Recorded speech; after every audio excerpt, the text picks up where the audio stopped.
Bueno, ¿me confirman que se ve la presentación y el avance que estoy haciendo?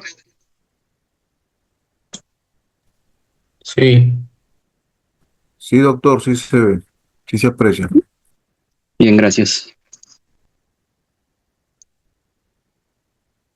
Bien, mi laptop solo lo estoy usando para presentar porque mi voz está saliendo por el celular que tengo acá junto a la laptop para que no tenga interferencia en las presentaciones. Bien, vamos a iniciar. Buenos días con todos. Esta presentación en verdad corresponde a la semana 2, pero una parte voy a explicar y ya luego vemos lo de la semana 3 o sesión 3. Solo por un tema de el proceso de gestión por resultados. Bueno, esto de la enfermedad, este videito sí lo ven ustedes ahí, ya no más comentarios. Es muy importante lo que anuncia ese video. Es un video que ya tiene como 8 años, pero igual la situación actual aún se refleja.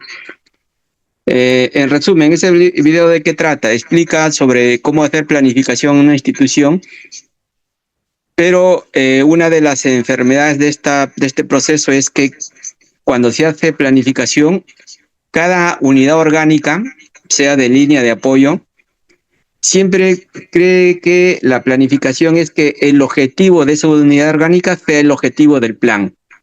¿Qué quiere decir? Que si una institución tiene 40 unidades orgánicas, es como que cada una tenga 2 objetivos, por tanto el plan debe tener 80 objetivos. O sea, pierden la objetividad de la institución a lo que deben llegar. Y eso es lo que no se debe considerar en la planificación, ¿no? El consenso que existan entre unidades orgánicas con servicios comunes plantean 1 o 2 objetivos entre ellos.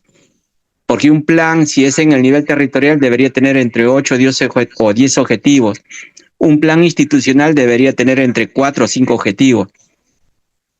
Aún así, en el nivel que fuera, puede ser un ministerio, un gobierno regional o un gobierno local, no deben excederse porque la mirada hacia los logros que quieran alcanzar debe tener esa, además de la institución que contribuye a largo plazo, pero una mirada estratégica que como institución hacia dónde quieren llegar. Entonces, esa es una de las enfermedades que cada participante quiere que lo que ellos quisieran lograr sea como un objetivo. Y cuando se analiza, en verdad no están proponiendo un objetivo, están proponiendo dentro de un objetivo alguna estrategia. Otra de las enfermedades de la planificación, sobre todo se da más en un plan territorial, llámese PDRC o PDLC o un plan sectorial o hasta incluso un plan nacional. Y he podido notar que incluso hasta en el nivel institucional se da, que no hacen los procesos participativos. Toda planificación o formulación incluso de política pública tiene que ser siempre participativo en el nivel que correspondan.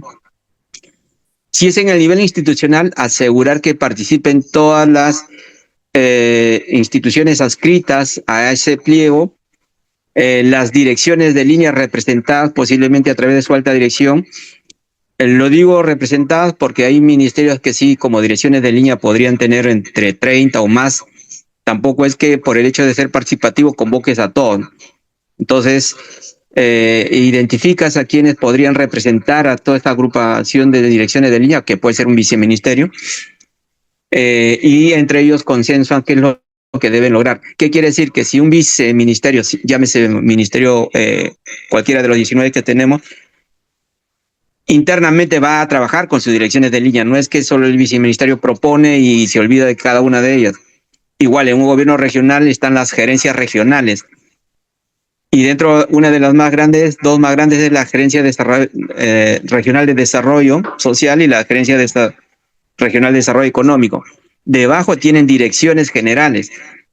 Entonces pueden entre ellos convocar y llevar una propuesta y un proceso de planificación participativo, hacen llegar la demanda que requieran cada una de ellas.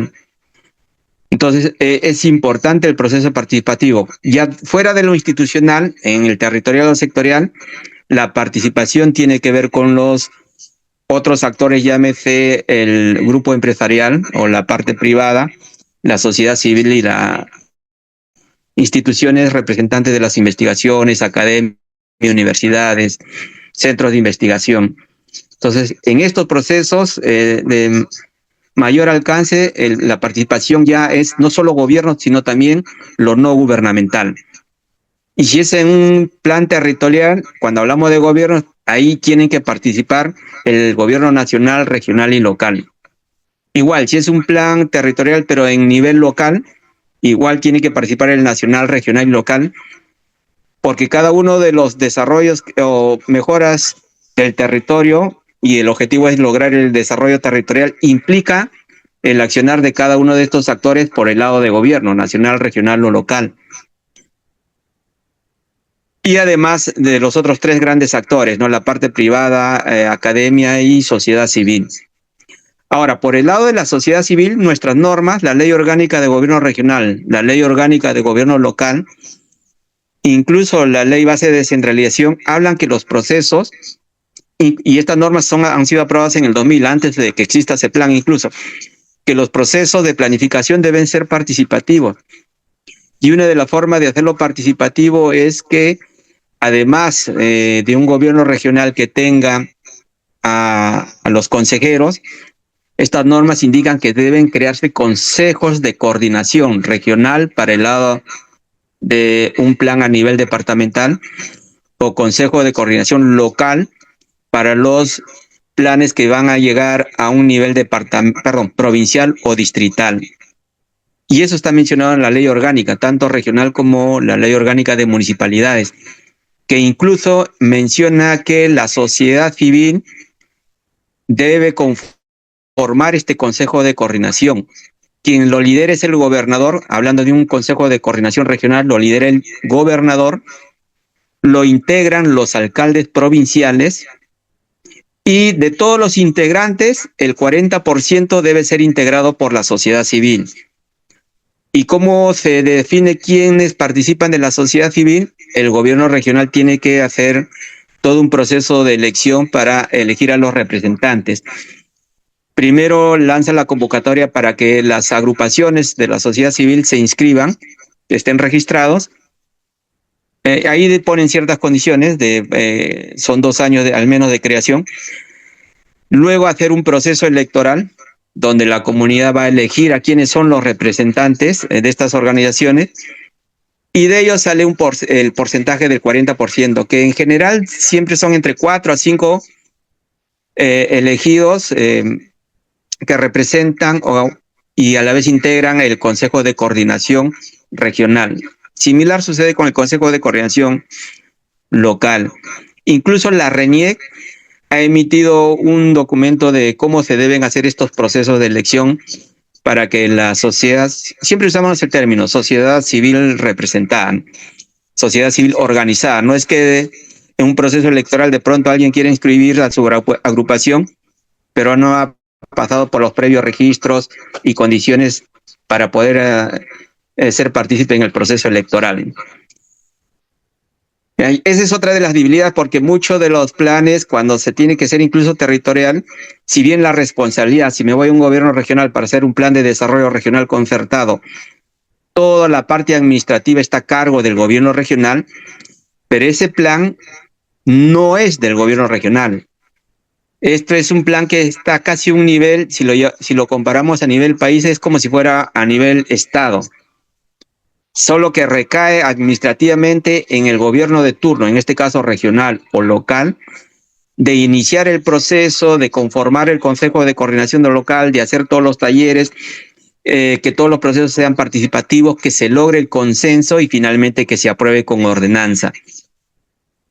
Entonces, siguiendo todo este proceso, la característica principal que tiene el planeamiento, sea en el nivel nacional, regional, provincial o distrital, tiene la fortaleza de que ha sido un proceso trabajado en estos mecanismos de gobernanza, ¿no? Donde has invitado a todos los actores, todos han consensuado y han logrado identificar a través del diagnóstico qué es lo que demanda el territorio, y producto de ello plantean objetivos y estrategias para poder generar ese cambio en el territorio. Significa que, y es lo que en los 2 últimos periodos no ha sucedido como antes lo hacían. Se nos viene el proceso electoral 2026. Al 2027 asume perdón, en 2026 que asumen gobierno, sea en el nivel que fuera, nacional, regional, local, pero en esta vez me centro en el regional o en el local. Generalmente cuando asumía un gobernador o un alcalde ya la misión luego de un proceso electoral, lo primero que hacían es voy a cambiar este plan, porque ese plan yo no lo aprobé, no lo hizo, yo recién estoy ingresando y vengo con un nuevo plan. Esa característica que antes sucedía ya no se da en estos tiempos. ¿Por qué? Por el mismo proceso, cómo ha sido elaborado un plan territorial, regional o local. Igual hasta con un plan sectorial sucede ello, que elaboran los ministerios. Entonces, existe mucha información trabajada en ese plan con el diagnóstico que ustedes ya están trabajando, ustedes están trabajando Vestre, ahí hay toda una herramienta de causalidad y hay otros elementos incluso que tienen las guías metodológicas que finalmente en consenso ha sido aprobado, por tanto, gobierno que entre no, en verdad no puede cambiar ninguno de estos planes territoriales en cualquier gobierno regional que fuera, aún así que la ley orgánica de gobiernos regionales indique que los gobiernos, y hasta la Constitución lo menciona, que los gobiernos regionales tienen autonomía administrativa, económica.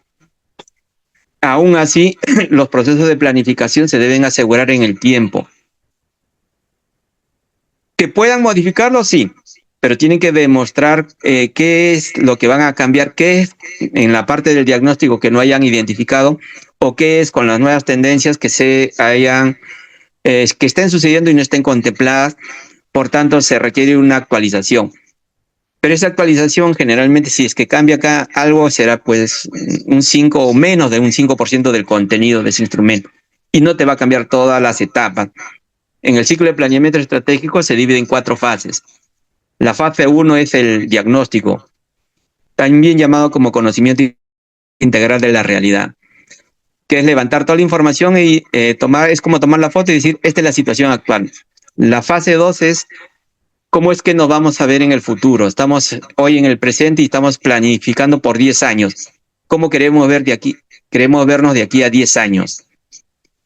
Ya, ese es el futuro deseado, le llamamos a la fase 2. Y la fase 3, que tiene que ver con las decisiones estratégicas, donde se plantean objetivos y acciones estratégicas.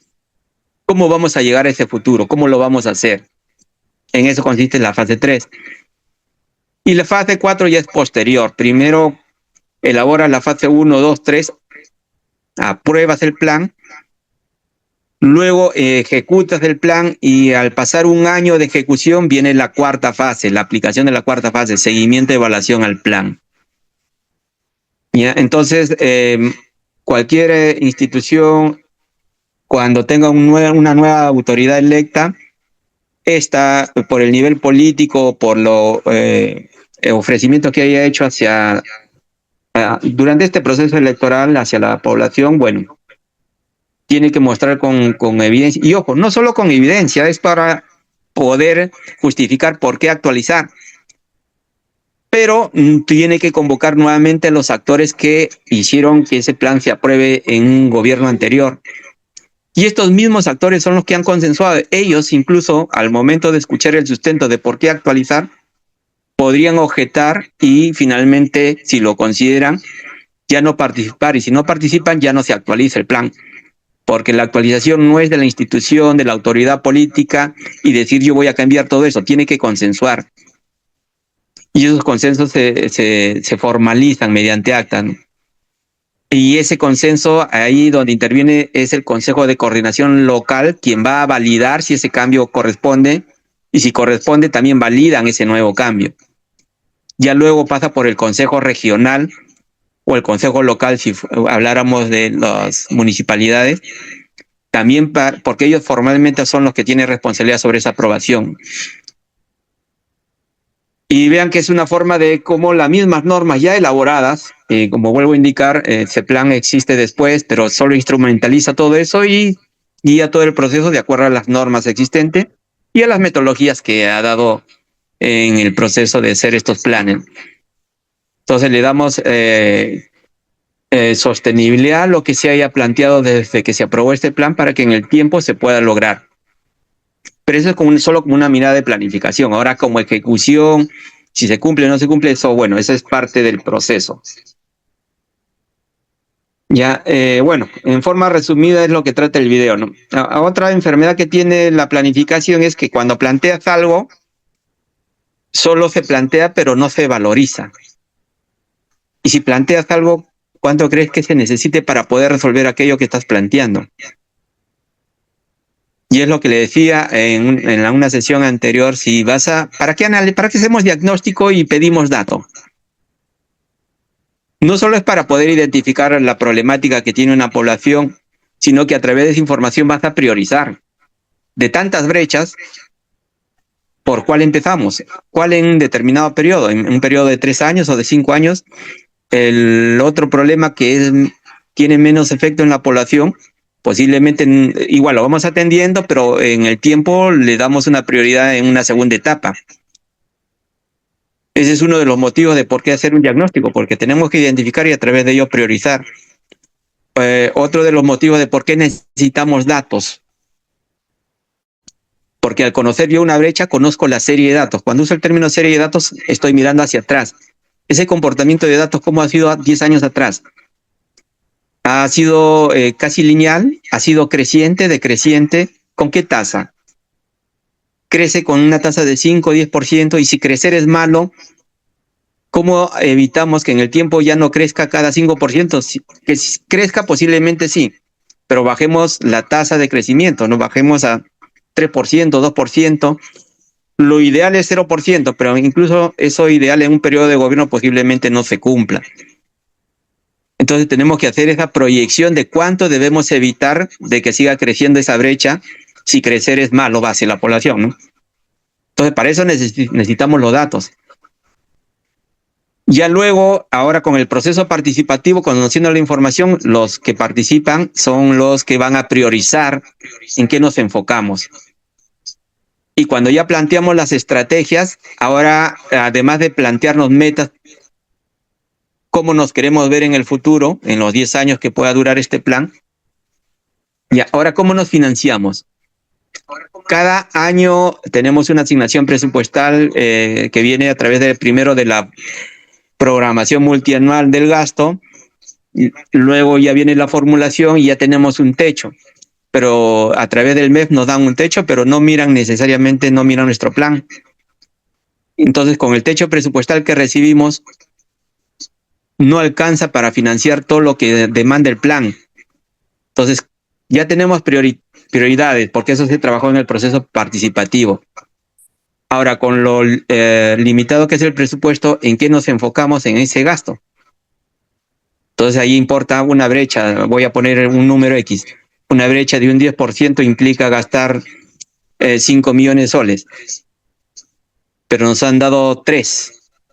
Significa que esa brecha, o avanzamos de hecho con lo que nos han asignado, y lo siguiente puede ser ver mecanismos de financiamiento a través de los ministerios, a través de algún cooperante, a través de algún organismo internacional, o a través de cualquier institución o actor que esté interesado en apoyar en la solución a ese problema. Entonces, para eso también necesitamos datos, porque ¿cómo convertimos el famoso P por Q, no?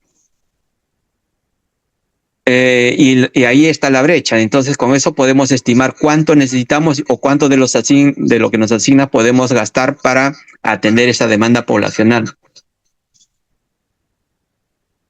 Ya, bueno, quise ser resumido, pero es que ese videito en verdad es animado, es como son dibujos, es animado, pero la reflexión es muy, muy importante. Y luego vemos el proceso de gestión para resultados, y acá uso mucho lo que han desarrollado en el BIC, que hace una valoración de determinados elementos dentro de la gestión pública para saber cómo es que se viene avanzando. Y lo clasifica en 5 pilares. Estos pilares, el primero, el que inicia el proceso, es la planificación. A ello hay que asignarle un presupuesto, pero orientado a resultados.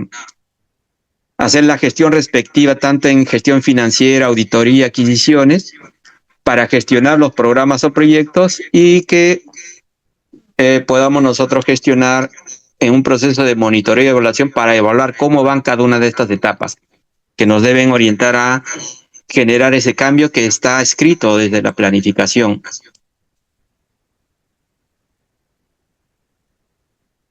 Y esto sigue lo que se ha pensado en el proceso cuando se ha hecho la planificación. Y en general esto aplica para políticas públicas, para cualquier instrumento que se genere, ¿no?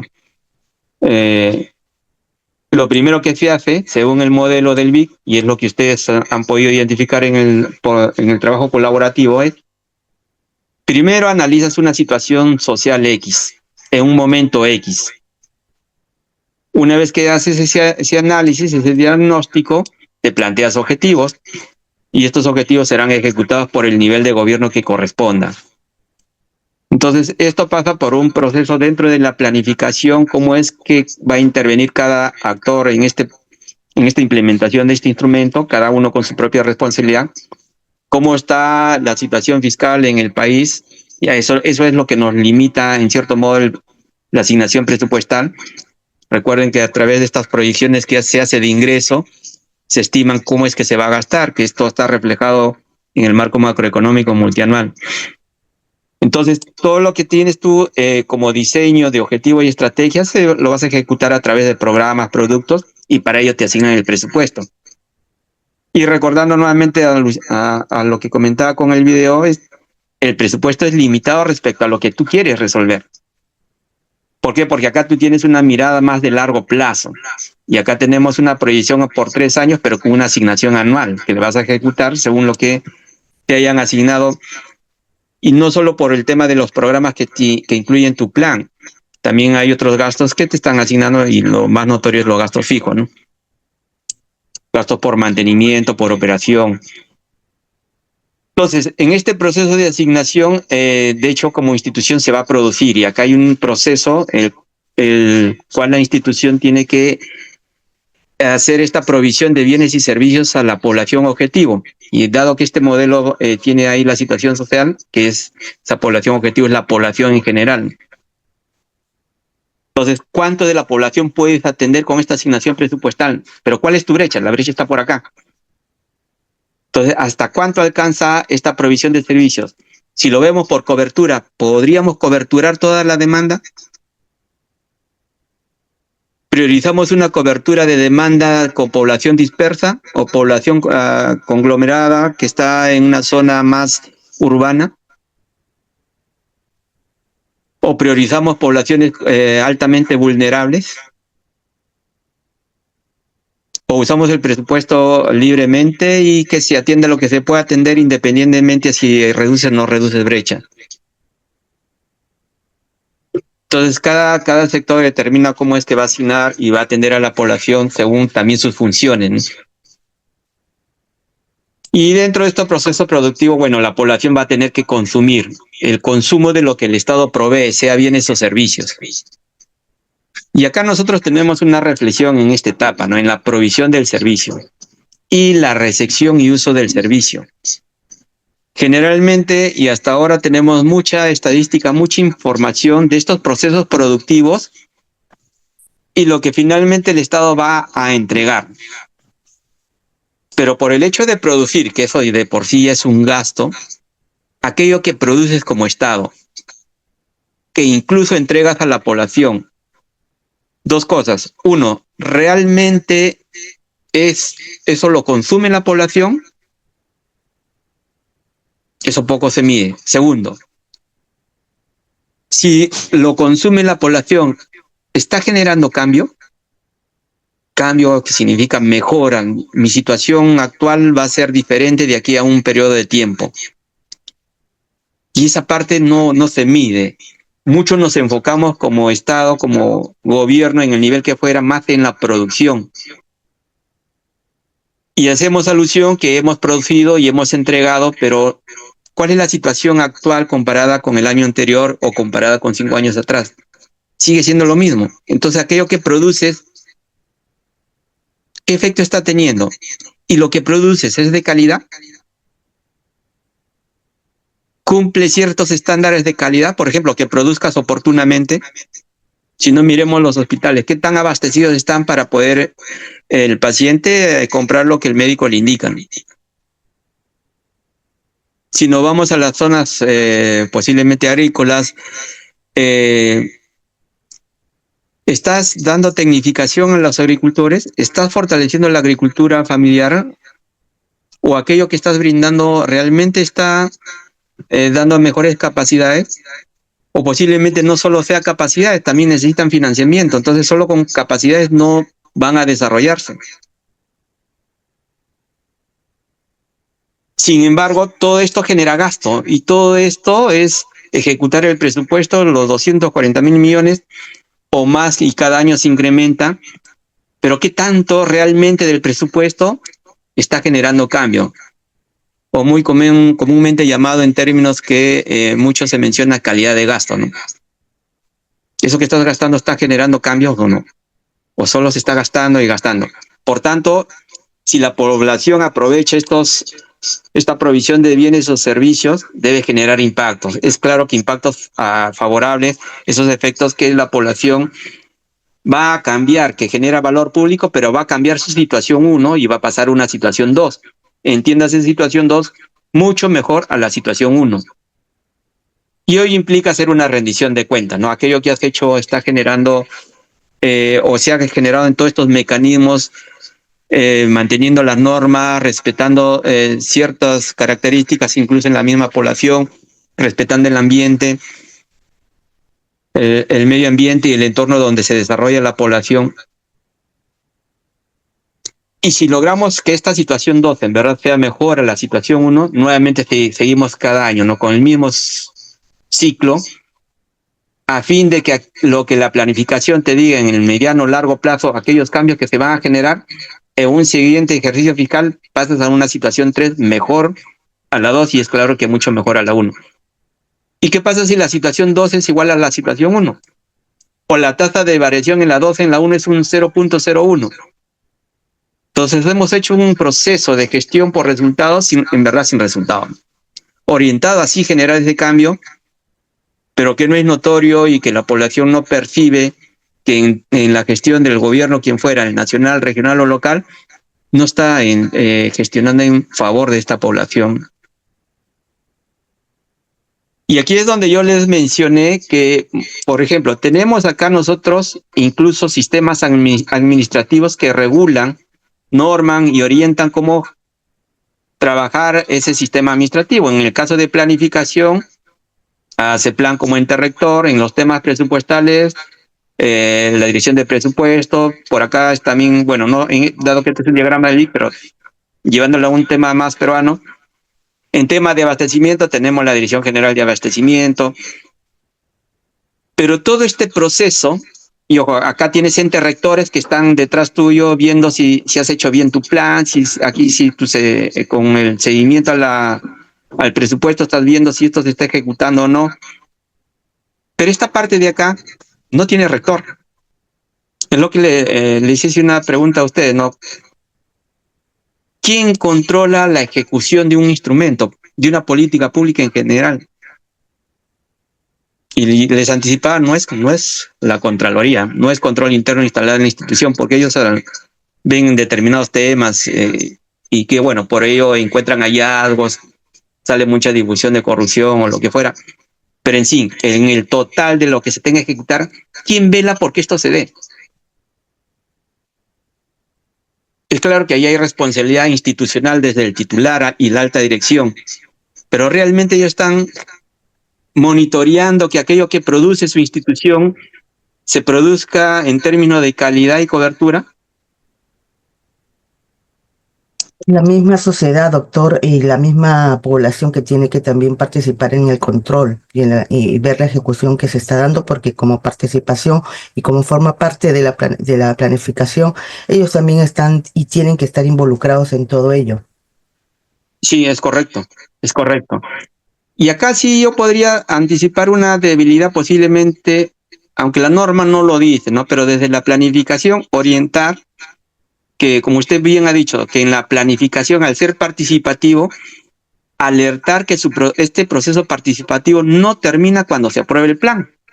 Es más, debe estar siempre activo en la parte de ejecución, porque justamente la sociedad civil es la demanda, es realmente la demanda. Y como demanda tienen que fiscalizar que aquello que se plasmó en la planificación se esté cumpliendo. Entonces, como usted bien ha dicho, ellos tienen que estar alertando en este proceso de fiscalización de que se está entregando el bien o servicio o la provisión del servicio a la población en las condiciones que se requieren, ¿no? Tanto en calidad como en cobertura.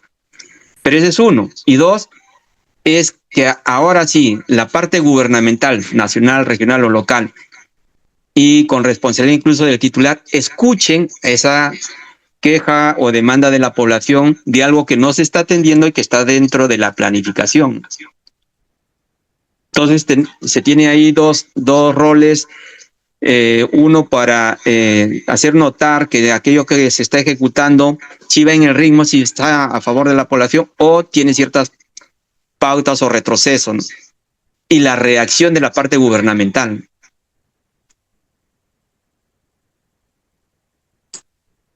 Entonces, esta parte es lo que les hice saber en la sesión anterior, que la mayor debilidad del proceso de gestión es esto, justamente el control.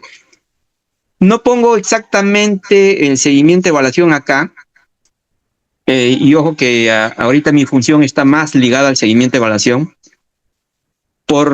y no digo que no sea necesario, porque estos son controles incluso hasta mensuales. Según la prioridad que tenga la autoridad, aquí deben haber controles semanales, quincenales y hasta mensuales. En cambio, empiezo por la evaluación. La evaluación de cualquier instrumento, de acuerdo a nuestras normas, son evaluaciones anuales. ¿Qué significa? Que ya estamos en abril de 2025, tiene que terminar 2025 en diciembre, y entre febrero y marzo del 2026 recién vamos a revisar mediante estos procesos de evaluación cómo se ejecutó el 2025. Entonces, el año ya culminó, con resultados favorables o no, pero ya culminó. Entonces, en febrero o marzo recién vamos a saber si lo lograste, bien, cómo hiciste para lograrlo, y si no lo lograste, qué elementos determinaron que no lograras lo que hayas planificado.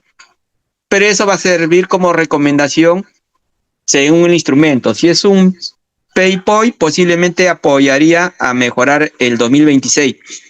Pero si es un plan territorial o un plan sectorial, esa recomendación se va a aplicar desde el 2027. ¿Ya? Entonces, en el momento de ejecución, la evaluación ayuda poco. Si es muy necesario, porque te determina si la política pública en general, sea política o plan, sigue la orientación y en verdad está generando cambio. Entonces, la evaluación con seguridad te va a decir, no, esa política o plan tienes que modificarla porque no es la adecuada para poder atender una demanda o no genera cambio. O te puede decir, sí, está en el ritmo, pero hay que acelerar más porque la reducción de brecha está no en lo esperado. Ya, pero en un proceso de ejecución, ahí la evaluación no ayuda mucho. Entonces, ¿qué ayuda? El seguimiento o monitoreo. Usan en los términos de otros países, más usan el término monitoreo. Acá en el Perú usamos el término seguimiento.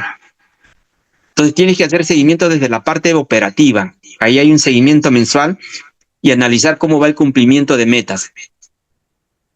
Pero que ese seguimiento llegue hasta la alta dirección. Si la alta dirección se despreocupa de ello, entonces es muy probable que se tengan el proceso de seguimiento, el ritmo de ejecución que no van acorde a lo planificado.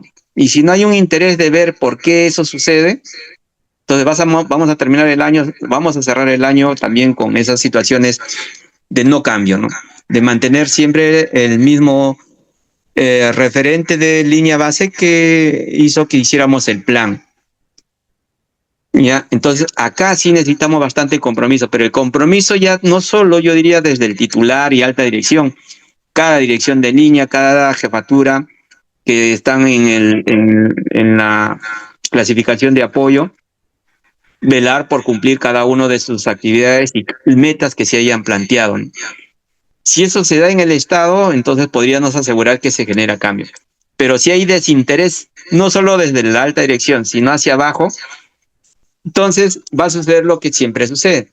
Cada uno trabaja y ejecuta de acuerdo a sus funciones, se aísla de la interacción que debe tener entre direcciones y solo se dedican a gastar y a fin de cumplir más que las metas de la planificación, lo que le demandan desde la alta dirección. Y se vuelve tan rutinario que eso, aquí sí les hablo como evaluador, evidencia de que el plan en verdad se está construyendo más para el escritorio, ¿no?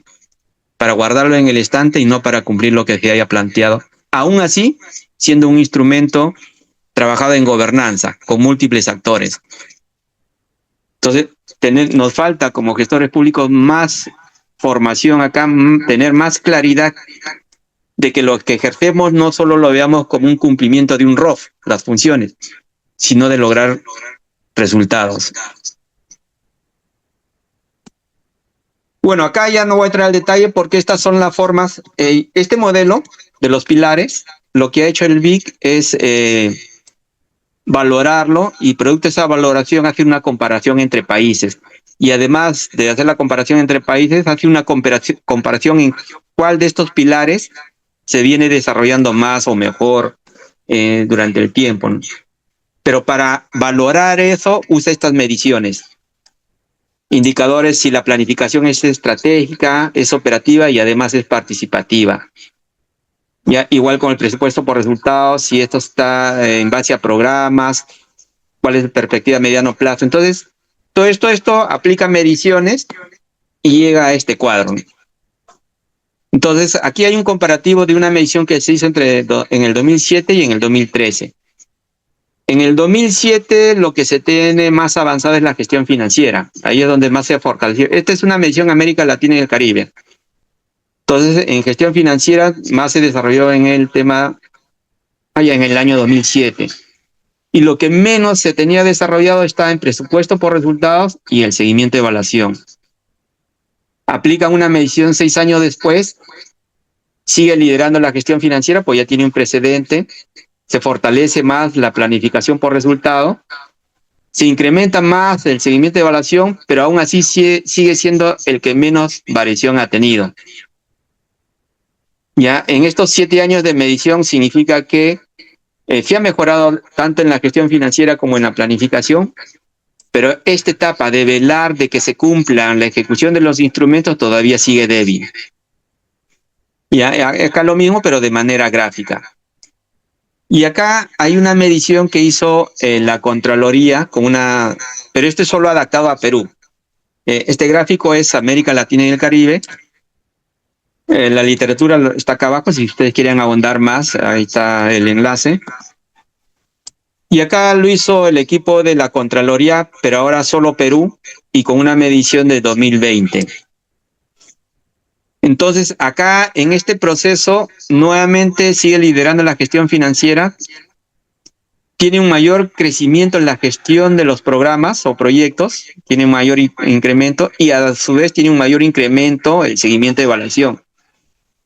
Porque acá también debajo está el enlace, pueden revisarlo ustedes, porque acá ya incluye, en estas mediciones anteriores, no existía CEPLAN con metodología al detalle. Incluso CEPLAN sus primeras metodologías las saca en el 2016, 2017. Ya su primera metodología de planeamiento. Entonces acá todavía las entidades, seguían un ritmo más de cómo hacían otras instituciones. Y acá, acá menos no había seguimiento de evaluación en el Perú bajo la rectoría de este plan, pero más sí con lo que trabajaba el MES con los programas presupuestales. En cambio acá ya hay un mayor crecimiento porque acá al ser 2020 ya incluye la metodología que da ese plan para hacer seguimiento y evaluación de políticas y planes. Por eso que también tiene un mayor crecimiento, pero si aún así comparamos, el seguimiento y evaluación en el Perú al 2020 está por debajo de los otros 4 pilares. Y más robustecidos en la gestión financiera, que más es el gasto, pero no necesariamente calidad de gasto, ¿no? Y acá, bajo esta medición que hizo la Contraloría, y es algo con lo que nosotros venimos viendo cómo mejorar, es que en el Perú aún a la fecha todavía nos falta dar más cimiento, tener más base, más conciencia de tener una cultura de seguimiento y evaluación. Es un proceso del cual muy pocos quieren participar o dar a conocer de cómo ejecutaron algo. ¿Por qué? Porque uno de los factores es lo asocian mucho. El seguimiento y evaluación lo asocian demasiado a un proceso de control interno, cuando el proceso de seguimiento y evaluación es para mejorar sobre aquello que es necesario o repotenciar aquello que nos va bien, pero podemos hacerlo mejor. No es un proceso de auditoría o de señalamiento con un informe para que pase por un proceso, no. Es para eso, para mejorar. Otro de los factores que lo hace débil es que generalmente no se transparenta en un proceso de recoger información, no se transparenta lo que haya sucedido, más aún si estás bajo una mirada de semaforización, si has caído en rojo, ¿no? Ya, si en una entrevista a un mando medio o a uno de alta dirección, ya es un tema no es muy claro en explicarnos por qué sucedió. Y si nos vamos por el mando operativo, a veces por cuidar el puesto tampoco te transparenta por qué sucedió. Por estas situaciones que les menciono, ¿no? Más lo ven como un proceso de control interno, cuando en verdad aquí hay que aplicar mejoras. Ya, aún así se ha mejorado, pero todavía sigue siendo débil dentro de los 5 pilares. Y si no fortalecemos esto, entonces no podríamos asegurar que el cumplimiento. Es más, este proceso de seguimiento y evaluación nos anticipa para saber si ese plan, político plan, en la forma como ha sido diseñado y se viene ejecutando, va a permitir que se logren resultados. Pero si este proceso no se da o es muy débil en el recojo de información, en el análisis para llegar finalmente a recomendaciones, si esto es débil, podríamos seguir implementando un plan que igual no sigue dando resultados. Ya ha mejorado igual en la gestión de programas y proyectos, pero aquí hay que ponerle más impulso, un mayor crecimiento. Y olvidé mencionar, aquí por ejemplo, con una valoración total, en un índice de general de la gestión por resultados está en 2,4, y acá en el caso de Perú, cuando se aplica, también 2,4, 2,9, y acá ya mejora, ¿no? En 3,5. Pero en estas mediciones acá, por ejemplo, ya el 2007 Chile estaba en 4,5. En el 2013 subieron a 4,7, 4,8, si no me olvido. La máxima medición es 5, el valor máximo es 5. Y nosotros en 2020 recién todavía estamos en 3,5. Ya en la parte inferior está el enlace, ustedes pueden consultar y explica, en este documento en la Contraloría explica en qué consiste cada uno de estos pilares, pero ya solo como Perú. Ya, entonces dentro del proceso de gestión por resultados es, de acuerdo a este sistema administrativo de modernización de la gestión pública, es identificar y adoptar decisiones sobre todos aquellos aspectos que contribuyan a la creación de valor público. Cada una de las etapas que vamos realizando desde la parte operativa, por ejemplo, para generar valor público o si nos vamos al final, a la etapa que es el resultado, esto se tiene que ir generando en el tiempo, pero se provee según la cadena de resultados desde los insumos. Contar con los insumos a tiempo, que se provean los insumos a todos los actores gubernamentales que van a ejecutar algo. Para que se puedan realizar, ya nos pasamos a la siguiente cadena, que son los productos, ¿no? A desarrollar a través de las actividades, que es parte de la cadena, a generar estos productos. Y estos productos en el proceso de entrega ya es la provisión del bien o del servicio hacia la población. Y esa provisión tiene que generar esos resultados esperados. Entonces ahí tenemos una especie de vamos a ver acá.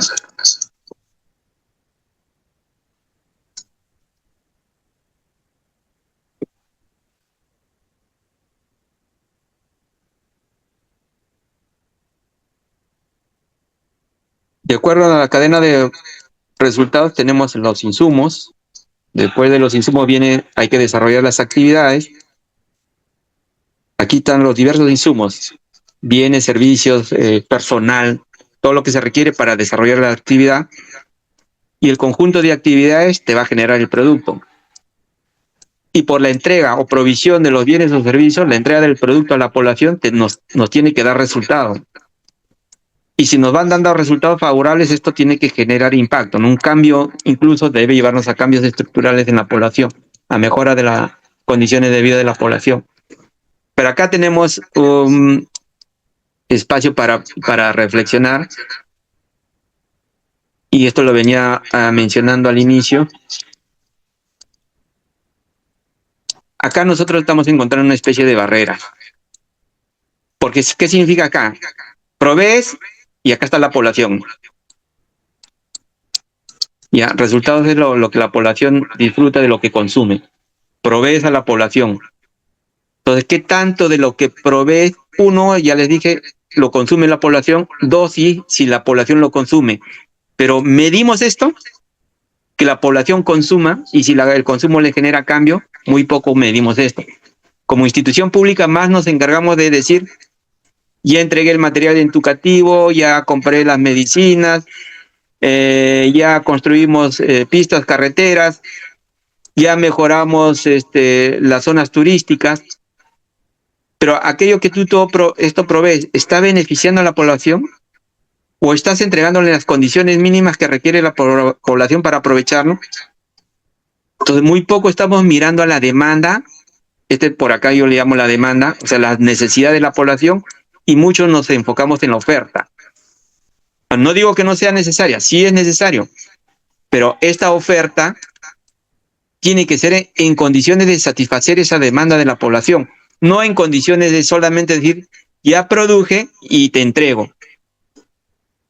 Y esto es lo que debe generarse en toda institución pública cuando provee de los servicios, ¿no?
No sé si, no se le escucha al docente, al profesor, al doctor, pero es todos o soy yo. A ver, por favor, me ayudan, me dicen. No, aparentemente. No, si no, dejé de hablar, disculpe, pues acá me entrampé con esto de borrar la pantalla. No se preocupe, doctor. No se preocupe, doctor.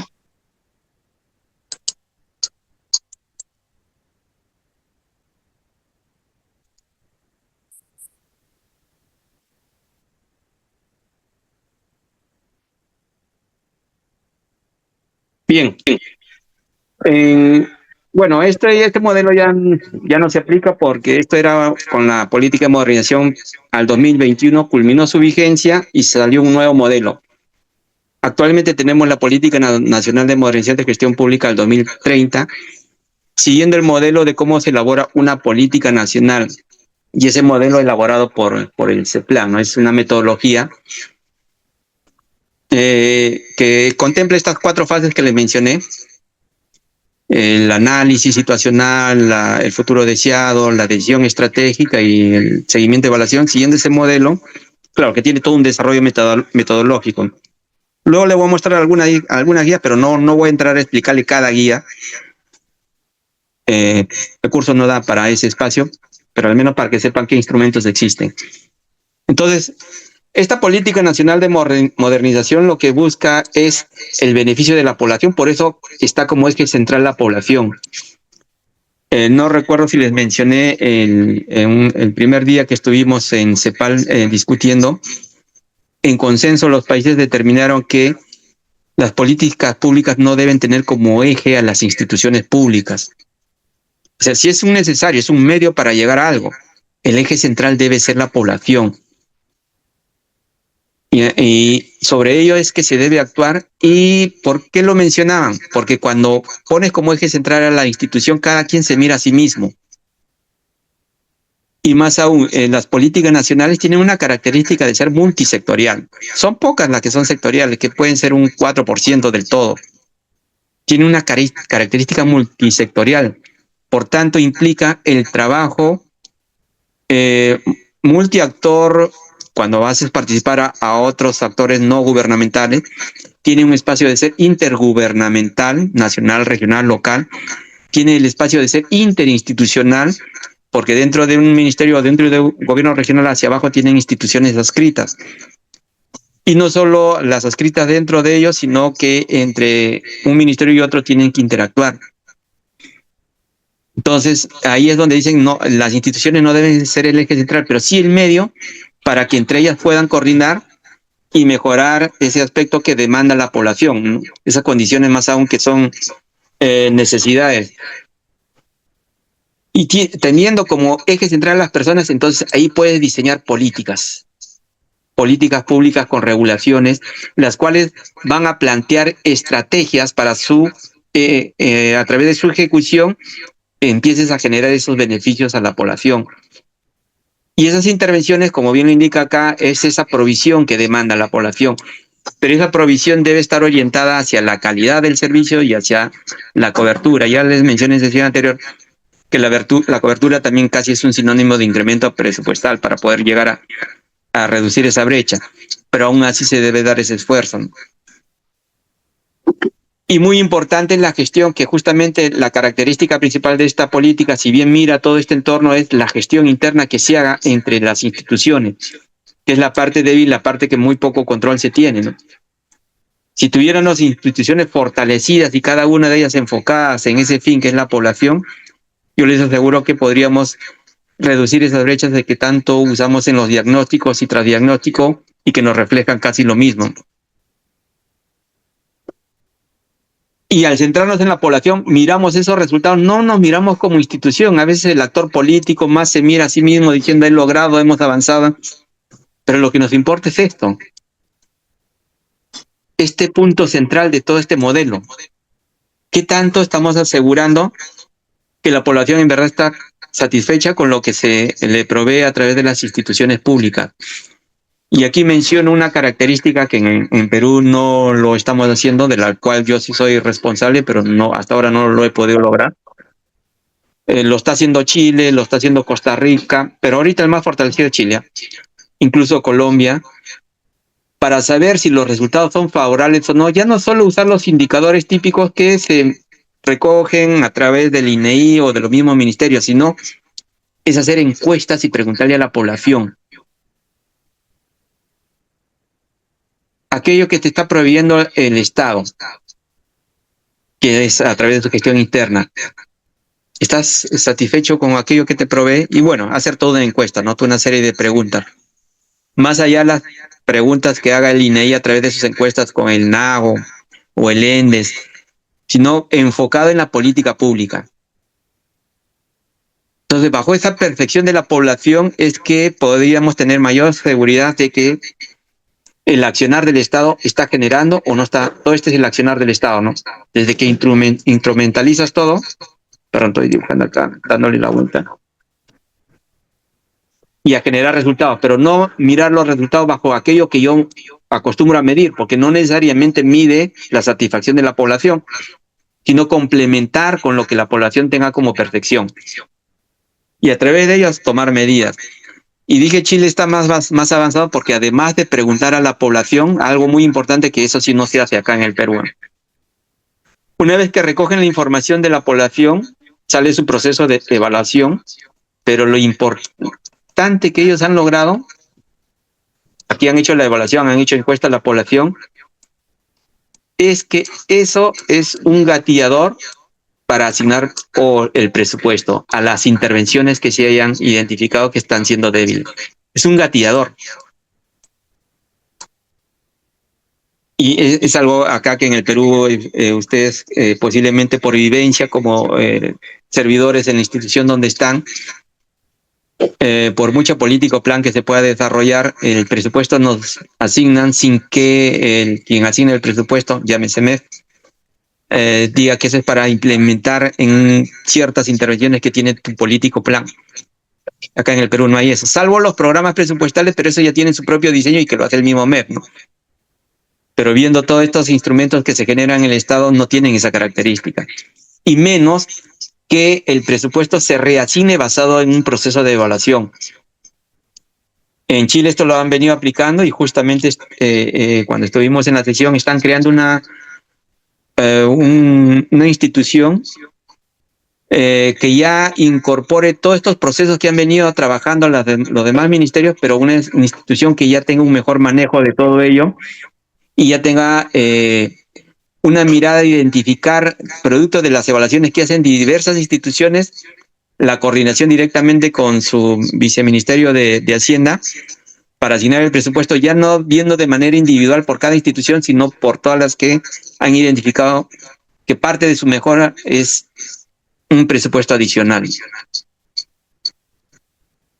Ya, nosotros todavía estamos lejos de esos procesos. Ahorita, y ya luego le voy a explicar, si no es esta sesión, en otra, toda la complejidad que tenemos entre vincular plan y presupuesto.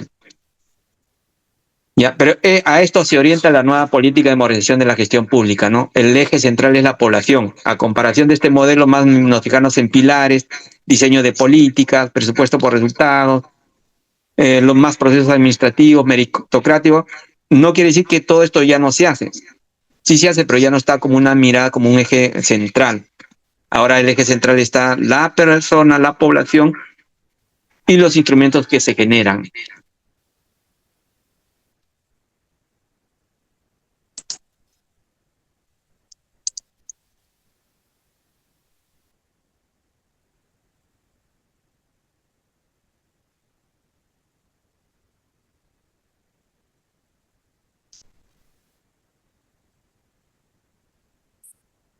No sé por qué no me está dejando borrar esto de la misma herramienta.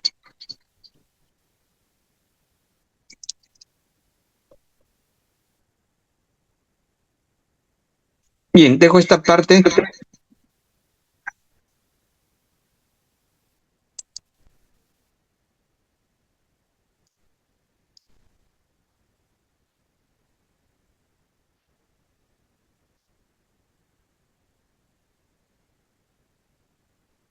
Si alguno de ustedes tiene algún comentario, pueden retroalimentar lo que menciono, pues igual, ustedes producto de su experiencia y conocimientos, también tienen ciertas vivencias que explican o complementan lo que menciono. Por acá sí me detengo un poco. El modelo de planeamiento que tenemos en el Perú ha sido adaptado basado en este modelo de Paul Joyce. Paul Joyce ha escrito un libro, pero allá en el 2015, ¿no? Sobre el planeamiento estratégico en el sector público. Entonces, ese proceso, que ese es un proceso sistemático para gestionar la organización y su dirección futura, sigue este modelo: definir una misión, formular las metas de las estrategias, trabajar con los diversos actores, identificar las estrategias, y todo esto te lleva a un análisis situacional para identificar los cursos de acción. Y luego hay que hacer una evaluación a los cursos de acción a través de un plan de implementación, vas ejecutando con la participación de los actores. Y finalmente hay que hacer un seguimiento de evaluación. Entonces, este modelo, no como se ve exactamente, es que se ha hecho el modelo en el Perú, pero sí sigue estas pautas. ¿Qué quiere decir? Diagnóstico, seguir un curso de acción hacia un futuro, porque acá hay que mirar oportunidades, mirar un futuro. Aquí hay que plantear las estrategias, que es casi como la fase 3, y luego la fase 4 es la evaluación, monitoreo y evaluación.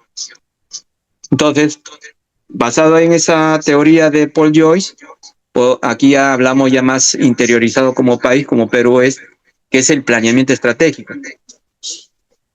Bueno, y ahí lo pueden ustedes revisar. Pero el planeamiento estratégico te da una direccionalidad, te dirige hacia dónde quieres ir, y a pesar de que esto no es una linealidad, tienes que, a través de los procesos, retomar ese rumbo para llegar a aquello que quieres alcanzar y lograr en el futuro. ¿Y eso cómo se hace? Tiene que ser un proceso sistemático, pero determinando objetivos y metas. Y dentro de los objetivos, explicar cómo lo vas a hacer, qué estrategias vas a plantear. Entonces, cuando te planteas estas estrategias, estas metas, ya estás dándole una mirada al futuro. Y esa mirada de futuro tienes que alcanzarla, aún así, toda situación que pueda suceder. ¿Se puede ajustar si la situación es muy crítica? Sí. Pero no perder la orientación hacia dónde quieres llegar. Entonces, acá es de lo mismo, definimos qué queremos hacer en el futuro. Y acá vamos a ver unos cuantos modelos, no voy a entrar al detalle para no consumir el tiempo. Ya, en los modelos es una representación de la realidad, no necesariamente tal cual lo va a representar, pero nos aproximamos y sobre ello vamos haciendo ajustes para alcanzar y resolver esa parte que es demandante en el territorio, en el tema de ya no solo de población, en temas ambientales o temas estructurales que se tenga que resolver en el territorio. Y acá hay diversos modelos. Solo voy a reflexionar sobre las similitudes que tienen o no similitudes para no entrar mucho al detalle. Ya, empiezo con el de Newman, y esto lo van a ver en cada uno de ellos. Haces un diagnóstico, planteas posibles soluciones, pronóstico, esto está proyectando qué es lo que vas a lograr en un tiempo, y eliges cuál es la ruta que vas a seguir. Entonces, luego de hacer un recojo de información de tu situación actual, te planteas qué es lo que quieres llegar en un tiempo y a través de estrategias ejecutas. Ya, eso es lo que dice Newman. Pero en comparación con Newman, mire, todo es lineal y sigues la ruta, ¿no? Sigues, pero no sabes si te va bien o no. Algo que mejora Vanguard. Es casi lo mismo, mira, un diagnóstico, evalúas alternativas, las seleccionas y lo vas a ir ejecutando a través de un plan. ¿Pero qué le incluye acá? Veamos si todo lo que hemos hecho va Doctor, como se esperaba, está funcionando, da resultados o no. Entonces lo retroalimentas. Esto de retroalimentación es un sinónimo de hacer seguimiento y evaluación para ver si esto va mejorando o no. Solo que este modelo te manda al inicio nuevamente. Y el seguimiento y evaluación No no está necesariamente... proyectando. No, perdón.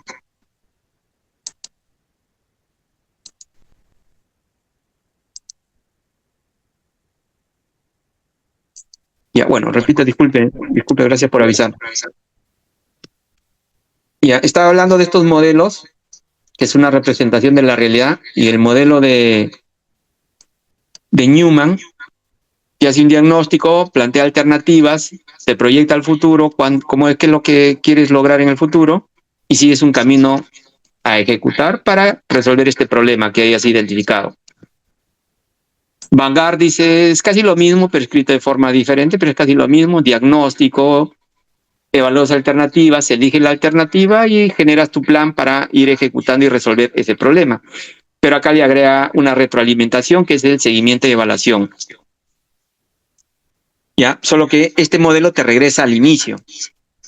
Actualmente el seguimiento y evaluación, sobre todo la evaluación, no necesariamente te regresa al inicio. La evaluación puede darse solamente acá, retroalimentas acá, o la retroalimentación puede ser acá, o la retroalimentación puede ser acá, o puede ser al inicio. Ya, ¿cuándo dejas de regresar al inicio? Cuando has hecho un buen proceso participativo y has hecho un buen recojo de información con información confiable. Y en el proceso participativo han participado aquellos que realmente conocen la problemática, son expertos, especialistas. Entonces ahí te dan la seguridad que tu modelo del diagnóstico, porque ahí incluye el modelo causal, es una réplica de la realidad y sobre ello hay que resolver algo. Entonces ahí eso le llamamos evaluación de diseño. ¿Qué quiere decir? Que tiene una validación y está funcionando bien como modelo. Por tanto, ya no retroalimentamos al inicio, entonces nos vamos posiblemente a la implementación. Y acá Lambert ya lo hace más complejo, pero incluye lo que los otros no han considerado. Aquí Lambert incluye lo principal, es una visión de futuro. desde un inicio, no es que en el proceso lo vayas incluyendo. Ya hay una situación problemática, ¿y qué es lo que buscamos? Buscamos resolver en el futuro y que esto no suceda.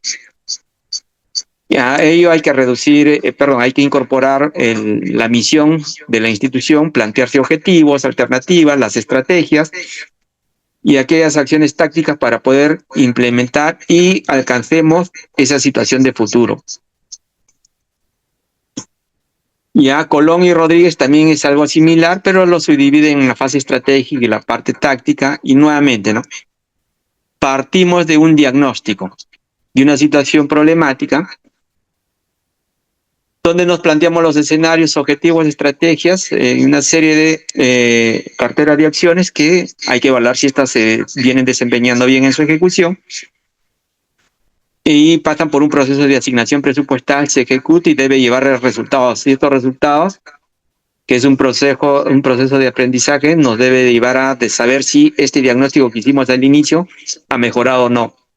Pero el ciclo sigue dándose año a año.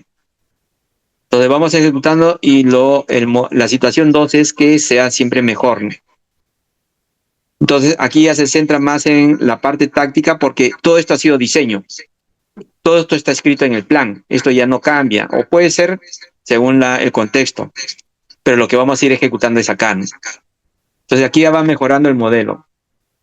Beyman y Snell es algo similar, pero aquí ya empieza a trabajar con las etapas de diagnóstico, de diseño, y lo va formalizando con estos instrumentos, que también es lo mismo: análisis, hacer el plan, implementar, monitoreo.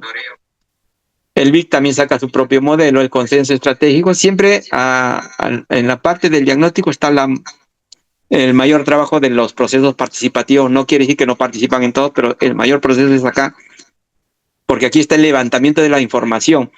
Vamos a suponer, alguno de ustedes está haciendo Cajamarca, y al ser un proceso participativo, Cajamarca tiene que invitar a los afectados por la actividad minera, a los afectados o no afectados, pero a la parte también económica, ¿no? La parte empresarial. Pero también Cajamarca es una zona ganadera, también tienes que invitar a los ganaderos, tanto los productores como la población afectada o no afectada, a los agricultores. Entonces, esa característica le da ese nivel de consenso para darle la gobernanza a un instrumento, ¿no? Y esa gobernanza hace que este instrumento se diseñe más allá de un periodo de gobierno. Bueno, pero acá el modelo igual, ¿no? Entras a un consenso, haces un diagnóstico, defines objetivos y empiezas a ejecutar el plan. Ya, lo mismo Kaufman González, es parecido a su modelo. Este es el modelo peruano, hoy actualizado en las denominaciones, pero también, si ustedes compararan con los modelos anteriores, tienen la parte del diagnóstico, el futuro deseado. Aquí dentro está la selección aquí en el futuro deseado te planteas alternativas, seleccionas basado en la elegida. Acá ya te planteas objetivos y estrategias. Y acá ya viene la parte de seguimiento y evaluación. ¿Qué debilidad tiene este modelo? Por ejemplo, acá, a ver, ¿dónde está distribución? Acá. Tiene una palabrita mágica, ejecución. Acá.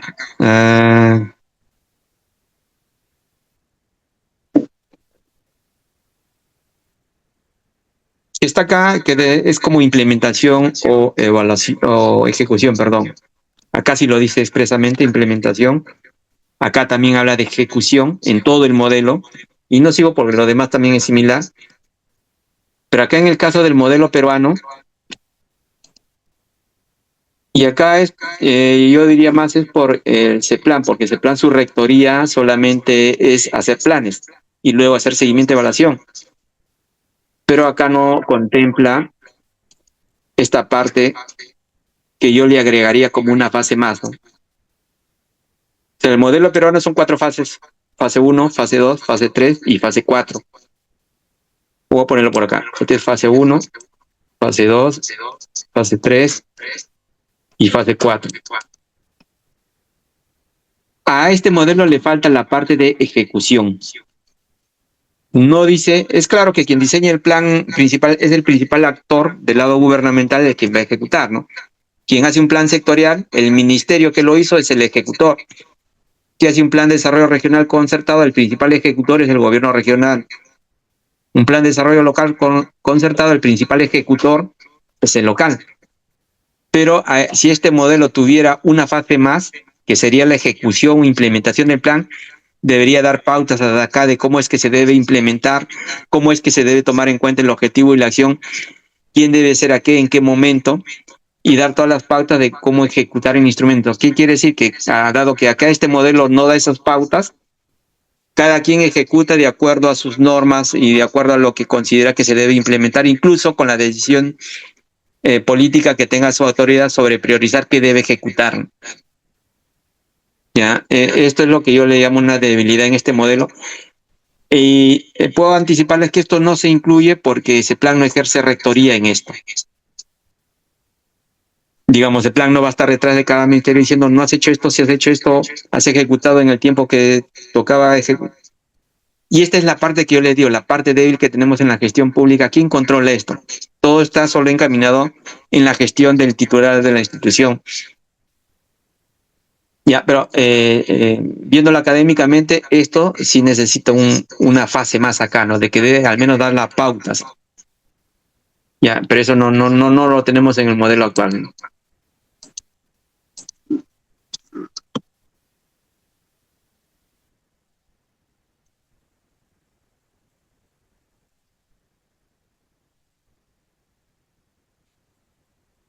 Bueno, ¿y cuáles son las características de la planificación basada en todos los modelos que hemos visto y reconstruyendo todo? Toda planificación debe tener una visión y aplicando prospectiva. Le voy a mostrar un curso, si es de interés, les sugiero que se matriculen, luego les muestro. Y esto tiene que llevar a consenso, hay que hacer un diagnóstico de la realidad, plantearse misión, objetivo, estrategia. En el caso peruano, hay instrumentos que no tienen o sí tienen algunos de los elementos, pero como un concepto de planificación estratégica, podríamos hablar que en el Perú sí se tiene todas estas características. Ya solo que algunos tienen, por ejemplo, la misión solo se aplica en el Plan Estratégico Institucional conocido como PEI. Y la visión solo se aplica en el nivel nacional, que está replicado en el Plan Estratégico de Desarrollo Nacional. Visión no van en los PEI, por ejemplo. Ya, pero como planificación estratégica en el Perú sí se contiene todos estos elementos. Y bueno, acá es un poco de historia, no voy a entrar a tanto detalle, pero sí el quiebre que hemos tenido en la planificación ha sido cuando en el 92 se inactiva el Instituto, se desactiva el Instituto Nacional de Planificación. Y ahí perdimos toda esta cultura y proceso de hacer planificación en el Perú. Hasta que se crea ese plan, pero bueno, se crea en el 2008, pero no el hecho de haber sido creado es que ya funcione la planificación. Recién en el 2014 sacan una directiva, que es una directiva general de planeamiento estratégico, y en el 2017 actualizan esa directiva. Entonces acá ya tenemos ya como 25 años sin hacer planificación en el Perú, ¿no? Porque desde aquí en adelante recién se empieza a experimentar metodológicamente cómo se hace una planificación, todo estructurada. Entonces, ese quiebre de planificación, uno de los mandatos que da este decreto ley es que al desactivar el INP, le da ciertas funciones al MEF, al Ministerio de Economía y Finanzas, para que ejerza esas mismas, esas funciones de planificación. Por ejemplo, le da ahí el mandato para que el MEF oriente a elaborar planes de desarrollo concertado, algo que nunca ejercieron.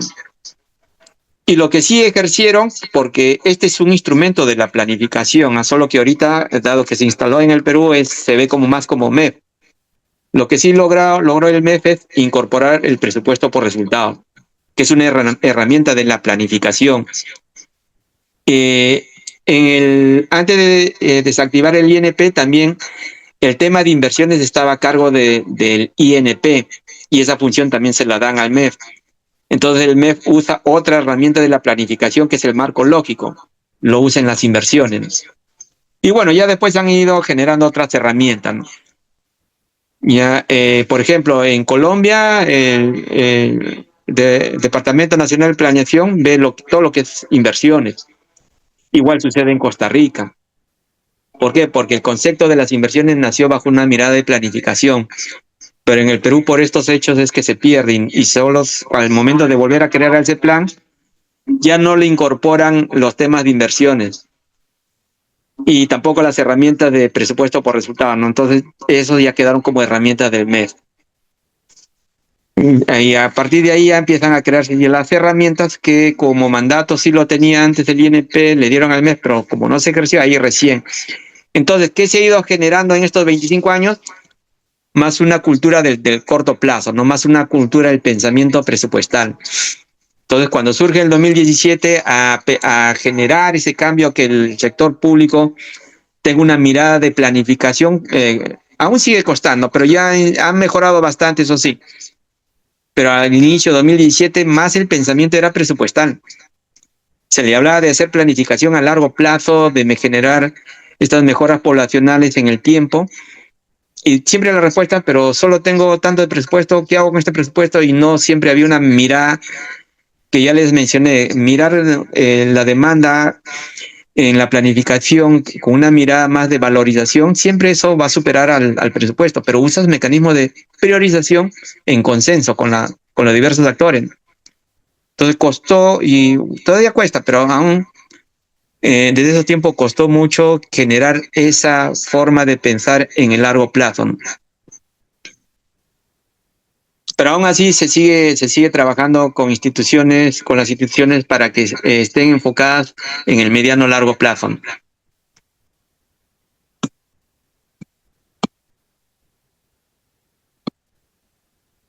Aquí se me detengo un momentito, porque esto aplica para todo. Es muy importante. Miren, y esta figura, digamos, cuando he estado igual nuevamente en CEPAL, admiro mucho este modelo. Lo admiro mucho por ese mecanismo que se ve, claro, así como se ve ahorita en pantalla, es un modelo más, valga la redundancia, como un modelo, ¿no? Porque en lo práctico todavía no está tocando mucho esfuerzo para que realmente se cumpla ese modelo. Sí se está haciendo, pero todavía está costando. Entonces, a nivel de Estado, la sociedad peruana y su Estado, tenemos instrumentos que, como bien lo indican acá, esto va más allá de un periodo de gobierno. Luego de la situación que vivimos en los 90, allá por el año 2000, se crea el Foro del Acuerdo Nacional, con darle esa mirada de país en el largo plazo, qué cambios necesitamos generar en el tiempo que realmente genere beneficios a cualquiera que esté afectado, principalmente la población. Y bueno, se aprueban políticas de Estado a través de este mecanismo del Acuerdo Nacional, que cuando consensuan es en estos espacios del Foro del Acuerdo Nacional, y a la fecha se tienen 35 políticas de Estado que dan la direccionalidad del país hacia dónde debemos apuntar. Y esto sí es un proceso de consenso, donde en estos actores, ¿quiénes participan acá? Los partidos políticos que tienen vigencia y que son parte del Congreso de la República. No es que estén todos los partidos políticos, son solamente los que están o tienen legisladores en el Congreso de la República. También lo integra y como sesión lo lidera el presidente de la República. Lo integran los sindicatos, llámese SUTE. Lo integran los grupos empresariales, llámese CONFIEC, Sociedad Nacional de Industria. Lo integran los representantes de las iglesias. Lo integran sociedad civil, pero altamente representados en el nivel nacional, ¿no? Representantes de comunidades indígenas incluso. Y los integran también los representantes de la academia. Entonces, ellos en consenso, cuando se juntan, llegan a acuerdos. Y si hay que formular una política de Estado, ellos son los que en los procesos de trabajo, como mesas de trabajo, lo discuten, lo elevan al nivel del foro, consensuan y lo aprueban. Actualmente hay 35 políticas de Estado aprobadas en ese nivel. Y se está trabajando una 36 cuyo nombre se llamará, cuando lo aprueben, el desarrollo infantil temprano. Pero todavía está en proceso, todavía está trabajándose. Entonces, la característica que todos estos actores tienen que consensuar. ¿Qué significa? Ahí tienes sentado al sindicato, el SUTEC, y tienes sentado a los empresarios. Si consensuan, pueden lograr acuerdos, y más aún si es una política de Estado. Si no, eso seguirá en marcha.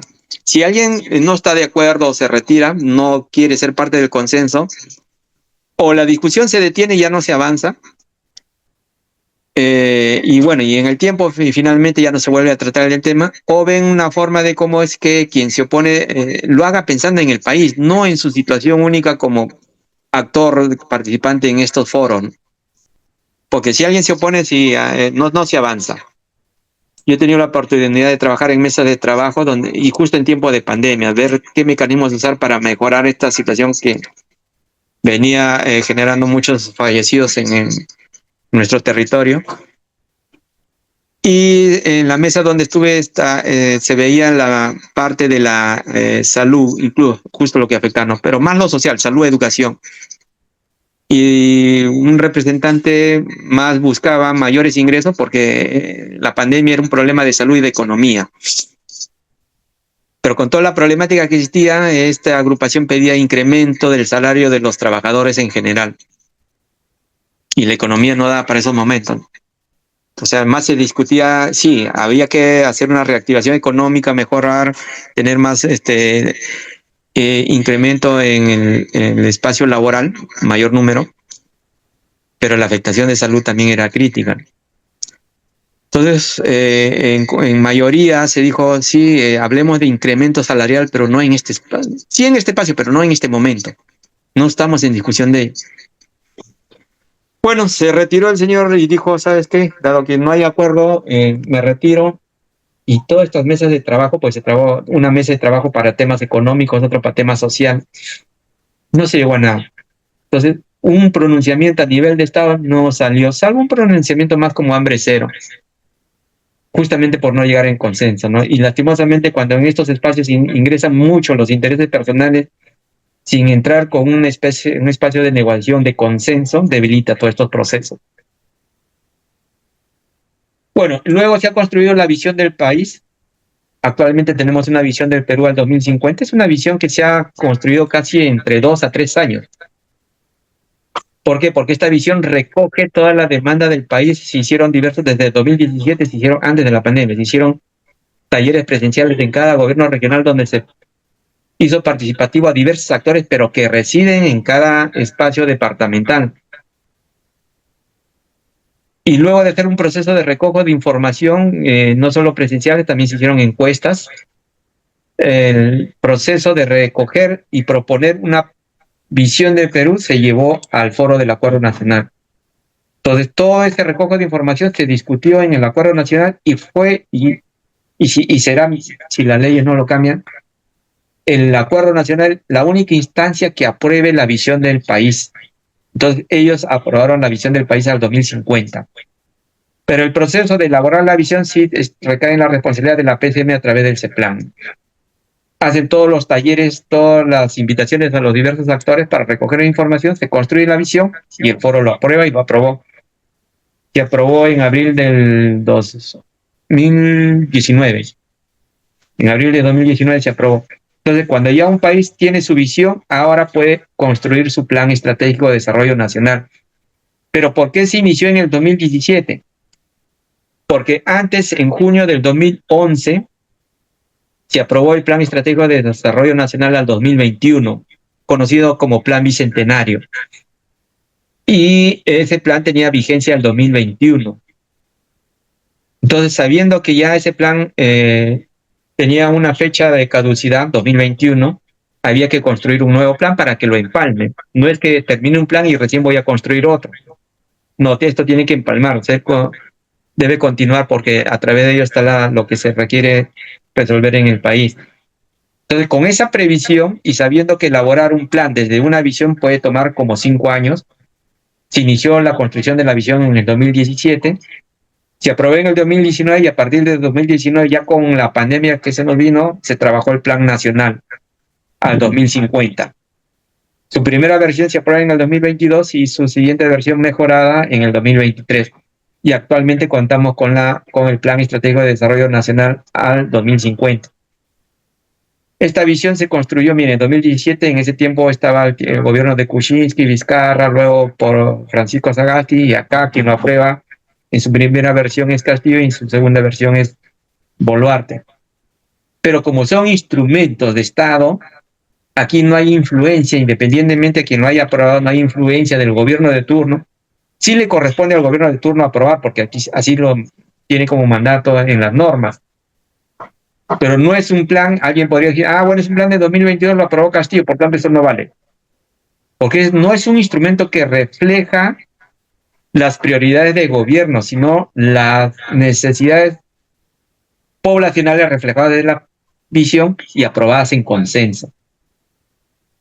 ¿Ya? Entonces un gobierno de turno sí lo aprueba porque así es el mandato, y a partir de ello es que se van a elaborar los diversos instrumentos.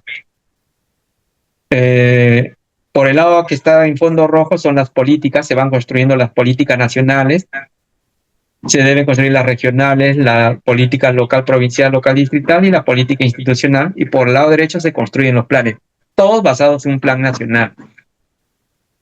Hasta el 2024, los 19 ministerios, incluyendo el de presidencia del Consejo de Ministros, ya cuentan con un plan sectorial. Este plan estratégico multisectorial es para casos especiales, para alguna estrategia, una problemática especial. Y teniendo, además del plan nacional, el plan sectorial, los gobiernos regionales deben elaborar su plan de desarrollo regional concertado, que a la fecha la mitad lo tienen actualizado, siguen en proceso. Y acá ya es más complejo. De gobiernos locales, provinciales, alrededor de 25 tienen plan de desarrollo local concertado, y a nivel de distritos tienen alrededor de 80, 100. Y estamos hablando de 1.891 gobiernos locales, 196 provinciales, que hasta ahora no elaboran sus instrumentos.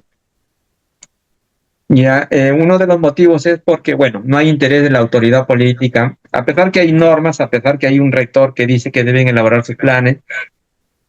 Incluso acá en el decreto supremo que aprueba el plan nacional hace mención que los niveles de gobierno, las instituciones públicas deben actualizar o elaborar sus planes basados en este documento que ya está aprobado. Aún existiendo normas, existiendo mandatos, las autoridades de estos gobiernos locales, sea provincial o distrital, no priorizan dentro de su ejecución, no priorizan que se elaboren estos instrumentos. Y la debilidad de no contar con estos instrumentos en el nivel territorial, sea provincial o distrital, incluso regional, es porque es que no tienes una captura, una lectura detallada de la realidad de tu territorio. Y si tú no tienes una lectura, ¿qué piensas implementar? ¿Cómo lo vas a implementar? ¿En qué tiempo lo vas a implementar? Apenas uno se Entonces, levanta, hay que bañar. ¿cómo están gestionando? Habla. A ver, enséñame, pues. ¿Cómo está yendo hasta allá? Primero enséñame tu cuarto. Mi cuarto está todavía ordenando. A ver quién está hablando su audio, por favor. Tu cama. Mi cama está volviendo. Rosa, señora Rosa. Está bien, pues.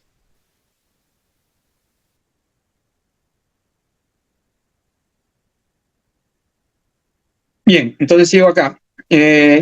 Hay todavía una alta brecha de que estas instituciones, sean provincial o distrital, cuenten con su plan de desarrollo local concertado.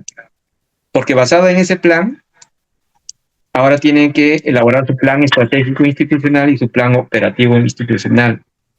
Entonces, lo que da esta estructura es esta articulación que tienen estos instrumentos. De modo que cuando construyes le llamamos plan institucional, entre P y POI, cuando vas ejecutando, vas contribuyendo a los logros de cada uno de estos instrumentos hacia arriba hasta lograr los resultados de este plan nacional.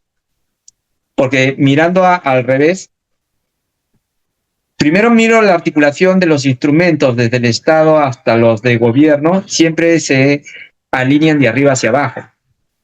Pero la implementación, la ejecución, para mostrar resultados, ahora es al revés, es de arriba hacia abajo, de abajo hacia arriba. ¿Por qué? Porque este instrumento por el hecho de existir, no te dice cómo se va a ejecutar, porque acá se habla solo de resultados. Los mismos son con estos instrumentos, pero son más de resultados intermedios. Acá son más de resultados finales y de impacto. Acá hay más de resultados intermedios y resultados finales. Pero son instrumentos de resultado. Los únicos que tienen estrategias para ejecutar, como las actividades en el POI o la producción, los productos en el PEI, son estos, el plan institucional. El único instrumento que se vincula, no está acá, voy a escribirlo, pero el único instrumento que se vincula con el presupuesto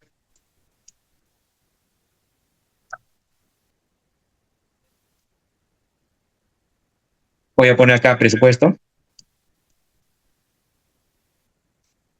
De toda esta planificación, el único que se vincula con presupuesto es este de acá, el POI.